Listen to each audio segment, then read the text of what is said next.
ঈদ মোবারক। আশা করি সবাই ভালো আছেন এবং নিজের পরিবার নিয়ে খুব সুন্দর করে ঈদ কাটিয়েছেন। এই ঈদে আমার বেশ কিছু নাটক রিলিজ পেয়েছে এবং প্রথম দিন থেকেই খুব ভালো ভালো রেসপন্স পাচ্ছিলাম আপনাদের।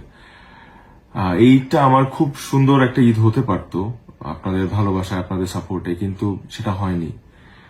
একটা অনাকাঙ্ক্ষিত বিষয়ে আপনারা যেমনটা কষ্ট পেয়েছেন ঠিক তেমনি আমিও কিন্তু কষ্ট পাচ্ছি এবং কষ্টে আছি। আমি কিন্তু একদমই ভালো নেই।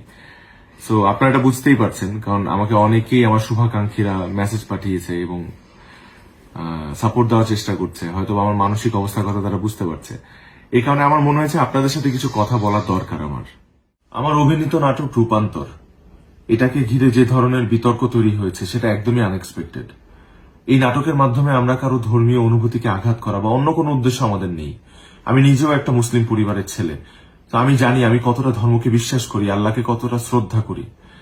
তো এই নাটকের মাধ্যমে আমরা কোনো কিছু নর্মালাইজ করা বা কোনো কিছু স্ট্যাবলিশ করা বা প্রমোট করা, এরকম কোনো উদ্দেশ্যই আমাদের ছিল না। জাস্ট একটা ক্যারেক্টার প্লে করার চেষ্টা করেছি এবং সেটার মাধ্যমে এতগুলো মানুষকে আমি কষ্ট দিয়েছি, সেটার জন্য আমি আন্তরিকভাবে দুঃখিত এবং আমি মনে প্রাণে আপনাদের সবার কাছে আমি দুঃখ প্রকাশ করছি।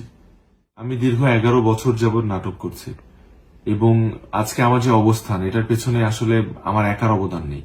অবশ্যই আমার দর্শকের ভালোবাসা এবং সাপোর্টটা ছিল দেখে আজকে আমি অবস্থানে আসতে পেরেছি।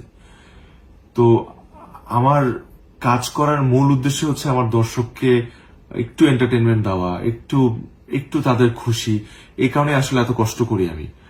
তো এরপর থেকে আমি আরেকটু বেশি সচেতন থাকবো এবং সতর্ক থাকবো আমার চরিত্র বাছাইয়ের ক্ষেত্রে, যাতে তারা কোনোভাবেই মনক্ষুণ্ণ না হয় এবং কষ্ট না পায়। আমি আপনাদেরকে কথা দিচ্ছি, আমার যে কাজগুলো আপনাদের এতদিন ভালো লেগেছে তার থেকেও বেশি ভালো কাজ আমি আপনাদেরকে উপহার দিব। শুধু একটাই রিকোয়েস্ট, আমার উপর কোনো কষ্ট রাখবেন না, আমার জন্য দোয়া করবেন এবং সবাই ভালো থাকবেন। I love you all.